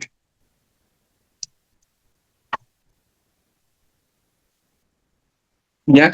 Y de aquí del POI, como se articula con el PEI, podría también decir que el PEI se vincula con el presupuesto, pero más por un efecto de articulación. Pero realmente el único que se vincula es este. Miren, de todos los instrumentos que tenemos en la planificación, si no aseguramos que las actividades del POI permitan el logro de los resultados del PEI con la asignación de presupuesto que corresponda, si no aseguramos eso, es muy probable que ejecutemos un POI, ya les decía yo, de manera funcional y en verdad no contribuyamos al logro de lo que se plantea en el PEI. ¿Ya? Si sigo en ese sentido negativo, si no logro acá, no voy a lograr acá, no voy a lograr acá. Por tanto, la ejecución debe estar orientada a generar logros desde el POI. Si esto se asegura, podemos asegurar que hacia arriba, en el tiempo, al 2050 se logre la visión que se ha construido de manera participativa con diversos actores. Entonces, a esto debe orientarse la gestión por resultados, ¿no? Principalmente al logro del planeamiento institucional a través de esa armonización con el presupuesto. Pero también ya le dije que el presupuesto, desde la construcción del MEP, cuando se asigna el presupuesto, no se mira todos estos instrumentos. Tienen sus propios mecanismos de cómo generar el presupuesto, tienen sus propios mecanismos, una especie de caja negra de cómo es que deciden qué tanto presupuesto asignarnos. Entonces nos falta armonizar esta mirada estratégica para que eso sea considerado entre esa, llámese, caja negra, ¿no? Incluir acá el planeamiento y a partir de ello hacer una asignación. Ya, eso todavía no existe. Entonces, cuando yo les habla de articulación, plan, presupuesto, nos falta incorporar esto. Y mientras esto no exista, solo queda adecuar el presupuesto en términos de valores y metas físicas al presupuesto que nos asignan. Digamos, ustedes son una unidad ejecutora que les asignan 100 millones.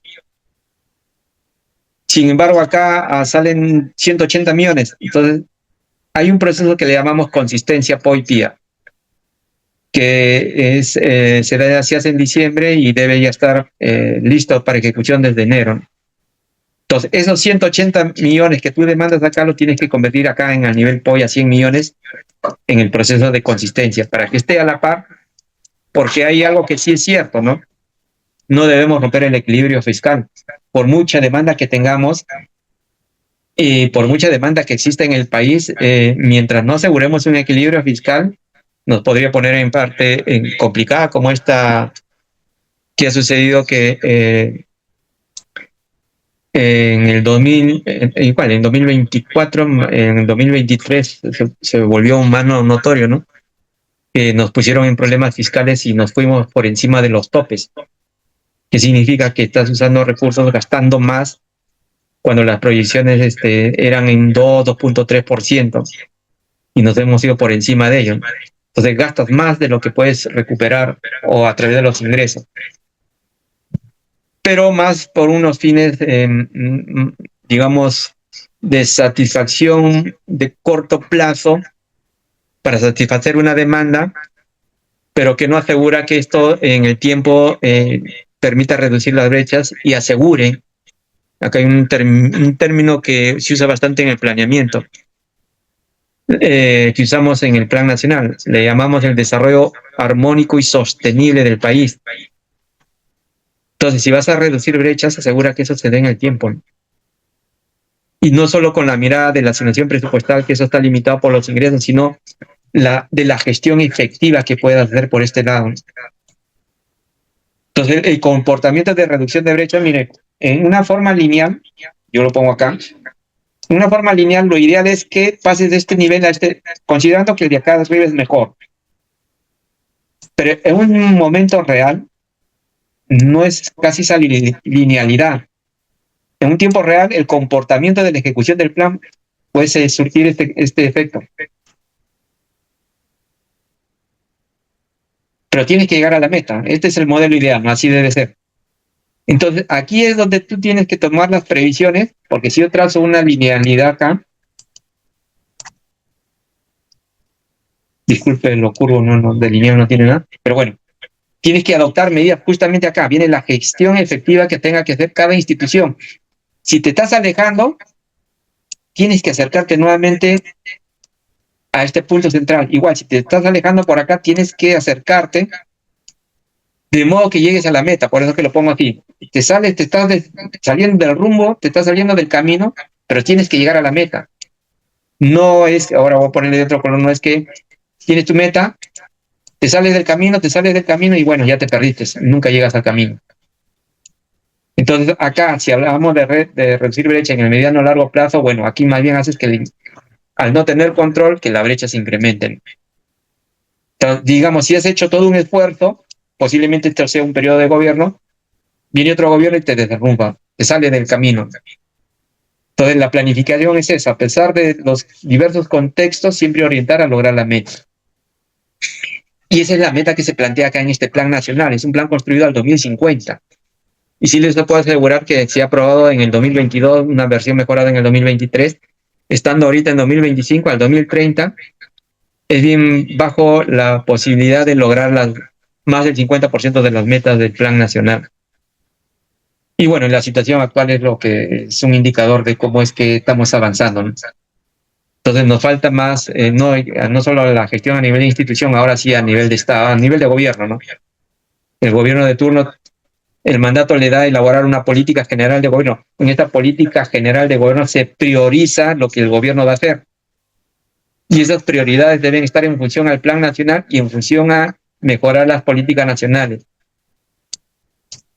A la fecha, el gobierno actual tiene su política general de gobierno aprobada, pero mucho de lo que está escrito también no está orientando a que cada uno de lo que se ha planteado acá esté en ese camino, ¿no?, de ejecución. Este es uno de los grandes problemas que les menciono, ¿no? Si tiene el instrumento, posiblemente el instrumento esté bien diseñado, pero la gestión misma es la que nos está fallando.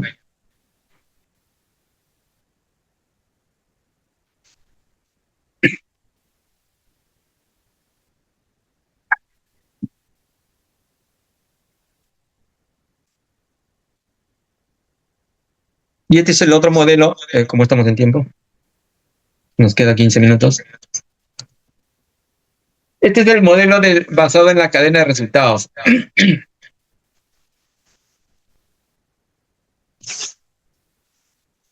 Esto se puede leer de izquierda a derecha o de derecha a izquierda. Ya, yo generalmente lo explico de derecha a izquierda.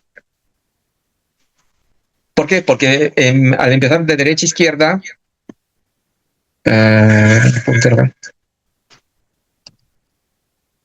por ambos lados igual se ve, ¿no? Acá tengo la demanda, la población. Pero acá ya veo a la población ya más a largo plazo, ¿no? Porque la demanda también está por acá. Pero más lo veo por acá, por largo plazo. Hay una población que atender. Necesitamos generar cambio en esa población. Eso significa que a través de impactos, producto de las intervenciones públicas, se debe connotar ese cambio en la población. Y eso le llamamos en el planeamiento el impacto agregado. Mucho se usa en la cadena de resultados, o también llamada cadena de valor, solo el término impacto. En el caso peruano se ha agregado el impacto agregado porque esto es el tratamiento de diversos problemas visto de manera multifactorial. ¿Ya? El impacto no solo visto como mejor o cambio en tema de transporte o de agricultura o de la parte productiva, no, sino de manera integrada. Cada uno de los temas en salud, educación, transporte, vivienda, de manera agregada, todo eso se tiene que connotarse como cambio a favor de la población. Ahí es donde usamos el término de impacto agregado. A diferencia de resultados finales, que sí lo vemos más como algo en específico, ¿no? ¿Qué tanto hemos generado mejoras en cuanto a salud? O en cada una de las funciones del Estado: salud, educación, agricultura, energía y minas. Entonces, el nivel de impacto agregado lo vamos a ver más en el largo plazo. Y el único instrumento que lo puede hacer connotar es el Plan Estratégico de Desarrollo Nacional a través de los objetivos nacionales. Por eso que estos instrumentos se construyen a largo plazo, porque solo en el largo plazo se pueden generar estos cambios en un nivel de impacto. Y a lo demás, que son a nivel de resultados, para ellos se usan estos otros mecanismos, estos instrumentos, ¿sí? Llámese política nacional, plan sectorial, plan desarrollo concertado regional o local, que ellos pueden generar resultados intermedios o finales. ¿Qué quiere decir? Esas mejores condiciones en la temática que se van a resolver, concentrados solamente en salud, a pesar de que la intervención para generar esos cambios es multisectorial, pero connotamos qué tanto de cambio se va generando en cada una de estas temáticas. Y para eso se construyen estos instrumentos. Como el caso del plan sectorial, sí es netamente temático, por algo se construye, que es, si soy MTC, veo los temas de transporte y telecomunicaciones. Si me voy a relaciones exteriores al ministerio, ven solo las temáticas de relaciones exteriores. Entonces, ellos van a generar estos resultados. Si bien son sectoriales, pero necesitan intervención multisectorial, pero enfocados en ese tema sectorial. Pero para construir estos resultados, el conjunto de estos resultados me da esta agregación para hablar de si estoy generando impacto o no. Que a través de OCDE se habla del bienestar de las personas. Pero para lograr estos resultados, de la nada es que se van a lograr. No solo de intenciones se vive, porque todo esto son esperanzas sobre lo que se va construyendo en estos instrumentos. ¿Qué es lo que queremos lograr? Pero para poder lograr estos resultados necesitamos otros instrumentos que en sus estrategias ya hablan de producción de bienes o servicios. Estos instrumentos, salvo el de políticas, pero estos instrumentos nacional, PCEN, regional o local concertado, no te dicen cómo se debe hacer. Sí te plantean a qué resultados debemos alcanzar. Entonces, los instrumentos que sí te dicen cómo se debe hacer es el plan institucional, a través del PEI, Plan Estratégico Institucional, y a través del POI. Entonces, el PEI te va a plantear resultados iniciales, esos primeros cambios por recibir algo. Si soy alumno EBR, los resultados es mi logro de aprendizaje. ¿Y quién lo va a entregar? Quien lo produce, ¿no? Ahí tienes al maestro, el material educativo, escuela con buena infraestructura. Entonces, eso es lo que provee el Estado, y como resultado debes generar que los niños están logrando mejores resultados en sus pruebas. Pero para que estos resultados se den hay que producir, y si estos se producen desarrollando una serie de actividades, lo que tenga que hacer dentro del Ministerio de Educación cada uno de los participantes, o dentro del Ministerio de Salud cada una de las intervenciones. Y para desarrollar estas actividades también las tienen que coordinar con los otros niveles de gobierno, sea el regional o el local. Pero solo podemos desarrollar las actividades si nos insumimos, si fuera salud, del personal asistencial, enfermero, médico, almacenes abastecidos y otras necesidades que se demandan, ¿no? Entonces, solo podemos desarrollar o lograr estos resultados si somos un aparato productivo que aquello que proveamos a la población en verdad genere estos resultados. Y aquí es nuevamente de esto que hice de esta forma gráfica anteriormente, aquí nos falta generar esta conexión, ¿no? Producir por algo que beneficie a la población, pero asegurar que la población lo consuma. Un mal ejemplo es la transoceánica que se construye en Tiempo de Toledo, ¿no? Que se va por todo, madre de Dios. ¿Qué tanto beneficio, qué tanto ayuda esto a la población? ¿Quiénes se están aprovechando más de eso? Mire, me salió un mensaje de la batería, estoy a 6%. Bueno, si se apaga mi laptop, ahí quedamos porque no sé si durará los 8 minutos, pero ahí voy a seguir. Ya, entonces, ¿ahí qué quiere decir? En ese ejemplo de la transoceánica está bien, has construido algo, te has gastado millones, pero ¿qué tanto es aprovechable por la población? ¿Qué tanto beneficio? Lo ideal es que todo eso genere, por ser un mecanismo de logística, genere ahí una, entre los que viven en todas esas zonas cercanas, genere la actividad económica y permita desarrollar, y que con esta logística permite un mejor desplazamiento, menores costos o mayor distribución. Pero está generando ella. Yo he tenido la oportunidad de ir por esa zona por el hecho de dar asistencia técnica y uno ve tráiler que trasladan productos de la tala de árboles. Otros son los beneficiarios que incluso están afectando a la naturaleza, ¿no? Entonces, ese es el mensaje que le doy con esto de la cadena de valor. No solo se trata de producir como Estado, ¿no? ¿Qué tanto está generando estos resultados iniciales? ¿Qué tanto la población está aprovechando? Pero aprovechando para generar esa mejora en la población. No se trata que le entregues a la población y la población ni lo consume o lo botan. Y siendo Perú un país megadiverso, ¿qué tanto de lo que producimos realmente es consumible por esta diversidad que tenemos en el país? Y como ven acá, si esta producción, si no genera resultados, entonces todos estos instrumentos que construimos acá, que se enfocan solamente en el resultado, no tendrían ningún efecto hacia futuro que lo vamos a medir con un plan nacional. ¿Por qué? Porque acá está el problema. Ya más ineficiente sería si no produces, ¿no? Y más ineficiente sería si produces pero no entregas a la población.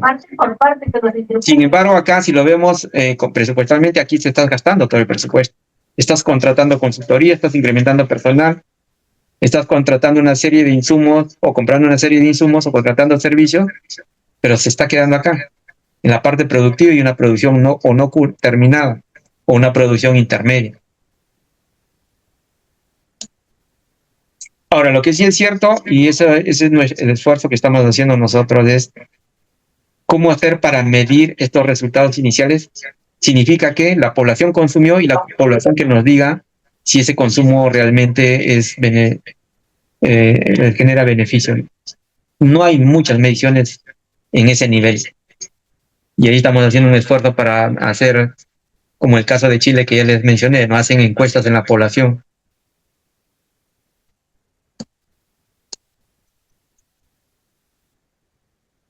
Bien, hasta ahí con esa diapositiva voy a reflejar no voy a entrar al detalle, pero al menos para que sepan, esta que voy a mostrar ahorita no la he subido a Clementina, la voy a subir para que la puedan usar. En el caso ustedes quieran profundizar en temas de planeamiento.